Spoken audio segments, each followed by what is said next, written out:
Hi there everybody, it's Verity here from inkybutterfly.com. Thank you for joining me today for another card making tutorial.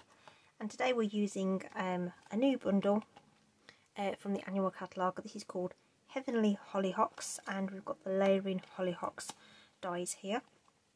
So you may remember from previous catalogues the Many Blossoms set that I really liked, with the similar sort of layering effect, so quite keen to have a go with this one. So the main features today are going to be the dies, the layering dies, and then just bringing in a sentiment from the stamp set.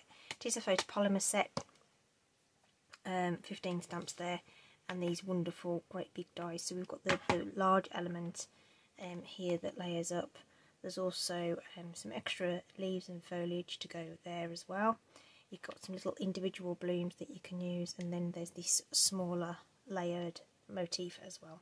So just focusing on the larger one here today to make a card like this. Okay, so this is the new Tahitian Tide colour, and then I've got Parakeet Party, the light green there in the background, and I've teamed that with Night of Navy and Shaded Spruce. So I've got new colours complementing standard colours.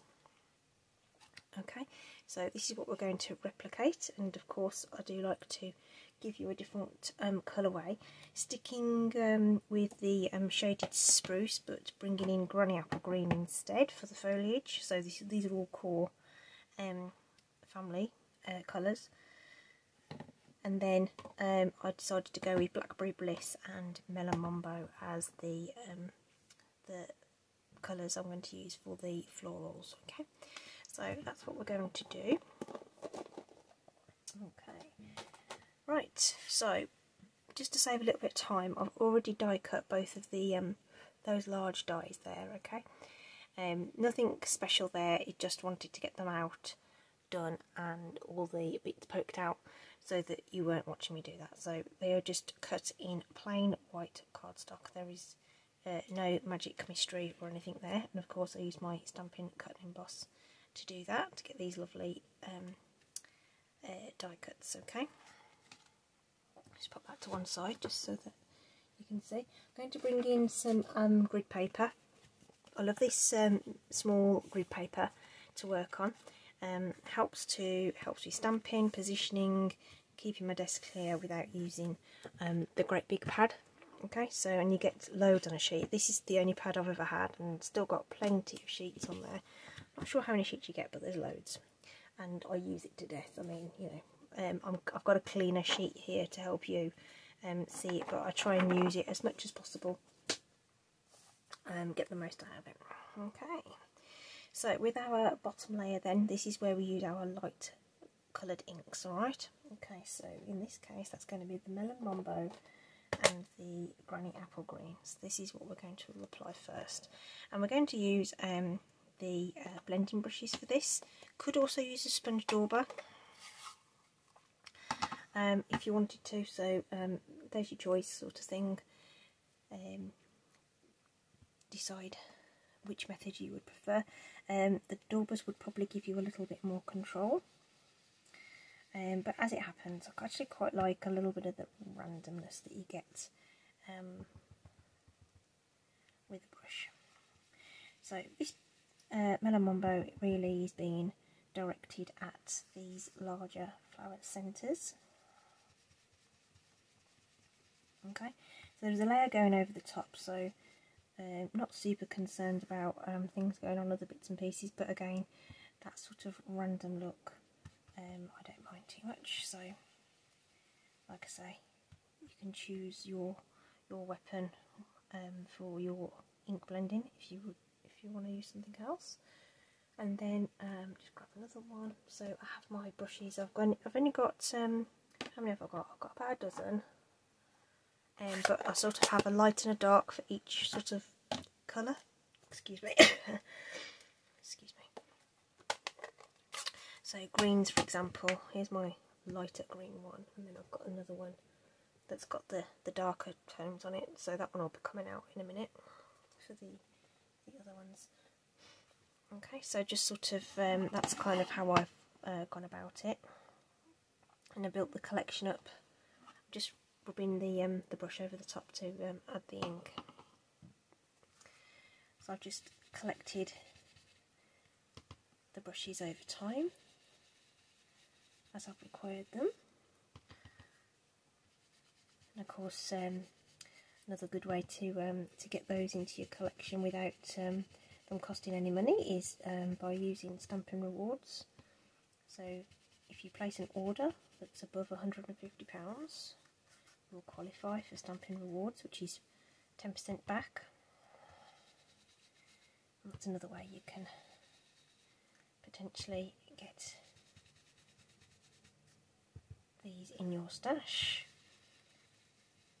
Okay, I think they're £11.25, I think, off the top of my head, and you get 3 in a pack. So these are really cool.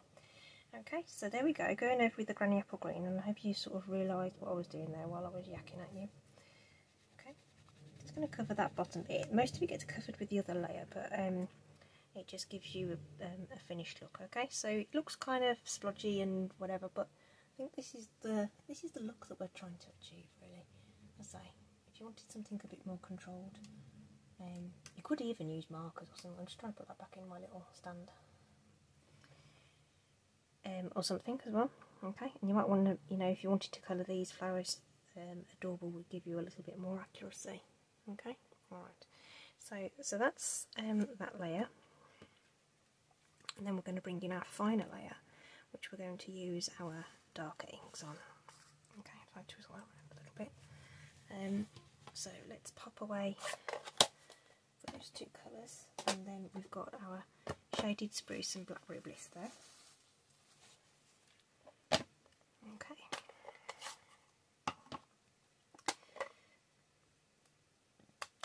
Let's get that across. So again, bring in the brushes that I need. Now, I found it easier, this particular layer, to start with the greens actually. So I'm going to come in from the top and sort of work downwards over this. Now these edge bits are quite delicate, so you want to go easy, little tiny motions, and again, you know, that sort of organic kind of colouring I personally think adds to the effect. Okay, here's another one up over here. So little circles, and then just sort of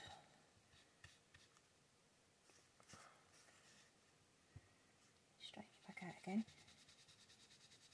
These little curves on the outside here, these are leaves too. Sometimes you can't tell till you put it together, but these little round bits here. Okay, so that's probably as much as we need in terms of the green. Whoops, can't pick that up. Okay, that makes that a little bit clearer for you. I say it's not perfect and it doesn't need to be. Okay, and then we're just going to do our sort of larger flowers. Go over those little bits with the Blackberry Bliss. Okay, so again, putting that brush up. I'll say the main focus is going to be on the centre, getting that nice and dark, and sort of just pushing it out towards these other bits. Want that centre to be nice and dark. Okay.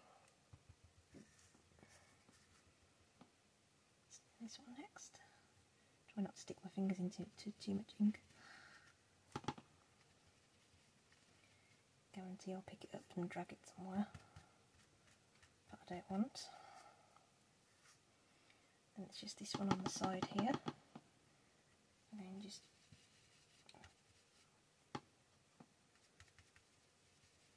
focus on the centre.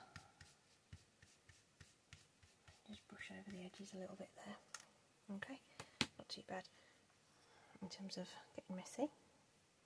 Okay, so there is some white remaining on there, but I think that sort of adds a bit of movement and stuff to it. Okay, Okay, so I'm going to take that out of the way, and those are our two layers, which look so different at the moment, don't they? But it's kind of magic when you start layering these together and seeing those colours come together. The greens really work well, so the process of inking that up makes them sort of shift and bend a little bit, but when we put the glue on and everything, you've got an opportunity there to align it and make sure it's straight and how you want it. Okay, so our adhesive is going to go on the back of this, and we're going to use my piece of sponge on a peg. That's how I like to apply glue to these fine images. There are the sticky sheets now. I find those a little bit of a fiff and a faff. If you like them and you're happy using those, then do go ahead and do so. Okay, but so this silicone craft sheet is going to be great for protecting your surface. So this is the one that I used earlier. I've got a spare one, and you can see the glue is dried and it's all shiny. And then that will just, you can just wipe it off. It will just peel off, like you know, like the glue on your hands when you were a kid. Okay, so it will peel off really, really easily, but it protects your surface. So you want a nice sort of generous amount of glue on the side there, and just sort of tap that into your sponge. You could use a sponge dauber if you wished. And just try and make sure that the flower centres at least are covered, which will serve as an anchor point. Okay, so that's our top layer all glued up on the back. And whoops, and then try not to drop it. Put that to one side just for a second while we, in fact, let me just bring back that scrap paper so that if it does misalign, it doesn't go onto my desk. Now I found that the best place to start was with this stem at the bottom. They more or less match exactly. Drop it down slowly, like you're peeling back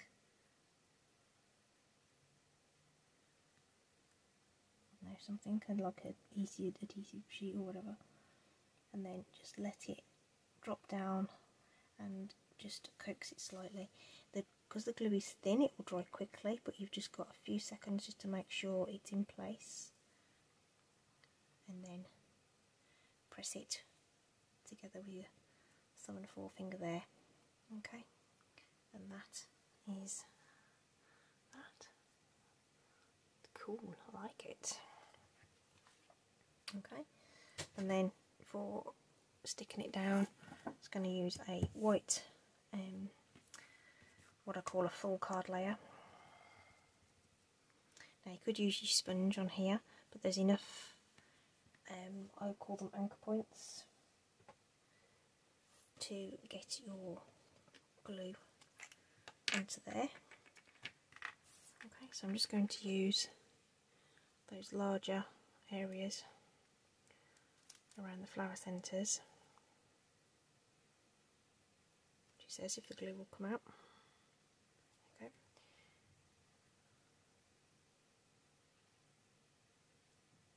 Don't need it everywhere, just in a few strategic points just to keep it in place, really. A bit down here maybe. There. It's just this bit here. There we go, didn't need a lot. And we'll just pop that onto our card layer somewhere about there. There we go. Okay. So stamping blocks are really good for weighting down things to make sure that they are stuck down. So we can leave that to one side just to set completely while we go on with our card base and things. So I'm going to use Melon Mambo card to match the centres there.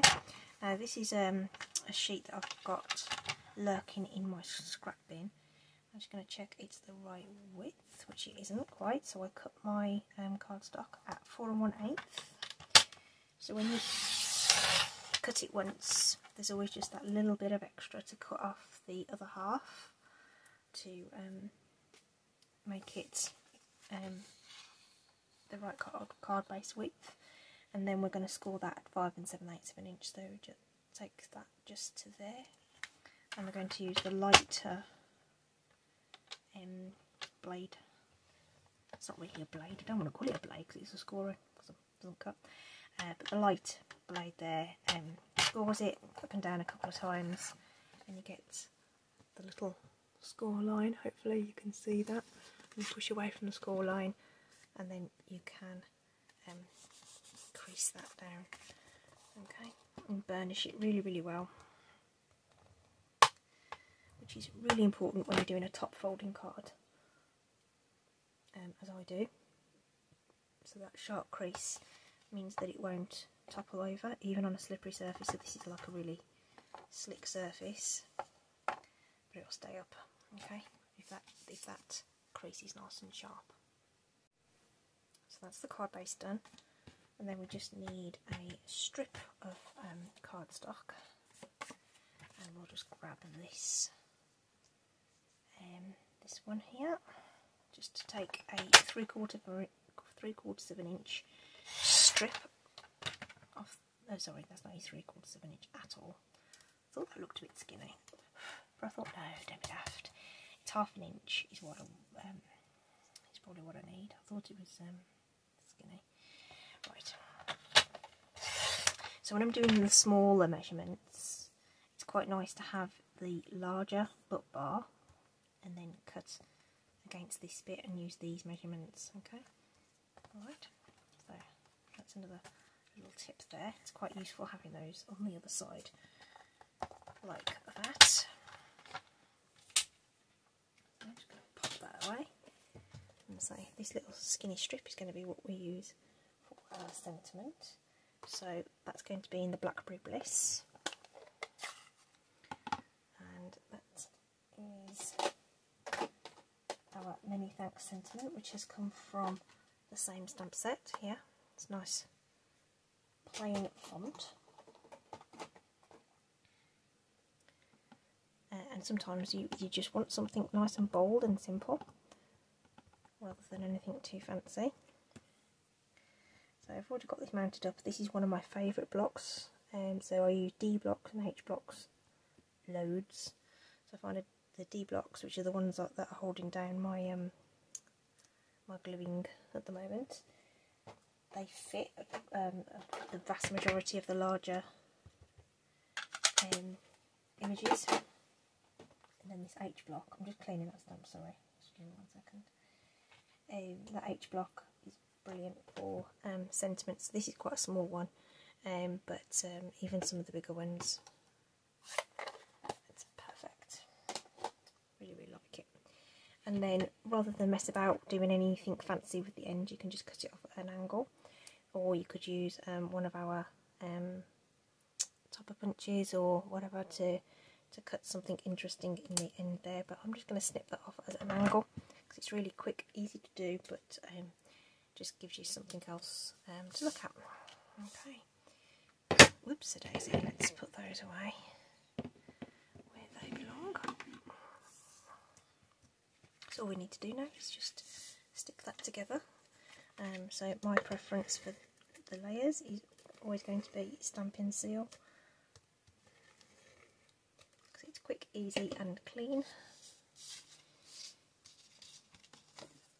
Oops. So we'll make sure our borders are even, top, bottom and right there, and then the others should take care of themselves, which they do. So it's just a thin border, just to bring out that colour. So I've just got a bit of random little bits of glue there. Now a white eraser will get most of that off. There we go. And then we're going to put our sentiment in across there, which we're going to use our mini dimensionals for. Perfect for this kind of thing. Now, getting the spacing right for the dimensionals in amongst all that texture is a little tricky, so I'm just going to pop one there where I know I want the sentiment to sit, and then I'm going to pop another couple at the end of the sentiment there to support it. And just to be sure, we can give ourselves a little bit of wriggle room by just adding just a bit of the wet glue over the top. So you get the best of both worlds. You get the manoeuvrability of the wet glue, but you also get the dimension of the dimensionals. Okay, and then you just got that opportunity there just to make that straight and secure it. Okay, so that's that. Then we just need a little bit of embellishment, which we're going to do with some rhinestones. Absolutely loads of different embellishments that we could use on this, which I forgot to go out the drawer, and of course got the buried behind there. But I'm just going to use our basic rhinestone jewels. Okay, and we can actually colour these with Stampin' blends. You can use Stampin' white markers, but it will take a while to dry. But the alcohol markers are absolutely perfect for colouring these things. So you just use the brush nib to just apply some ink to that. Okay, and you've instantly got colour coordinated embellishments there. Very quick and easy to do. And then we just use our visual triangle to frame our sentiment and just bring in those colours. Okay, that's that then. That's it. Easy peasy, lemon squeezy, all done. So there we go. There's our pinks with Blackberry Bliss Melon Mambo, Granny Apple Green Shaded Spruce. This is the blue version with Tahitian Tide, Night of Navy, Parakeet Party and Shaded Spruce. So the only consistent colour there is the Shaded Spruce. So I hope you've enjoyed that. Links will be in the description for all the products if you want to take a closer look at anything or buy anything from me. I hope you've enjoyed it. Thanks a lot for joining me today. Take care, stay safe, and I'll see you soon. Bye.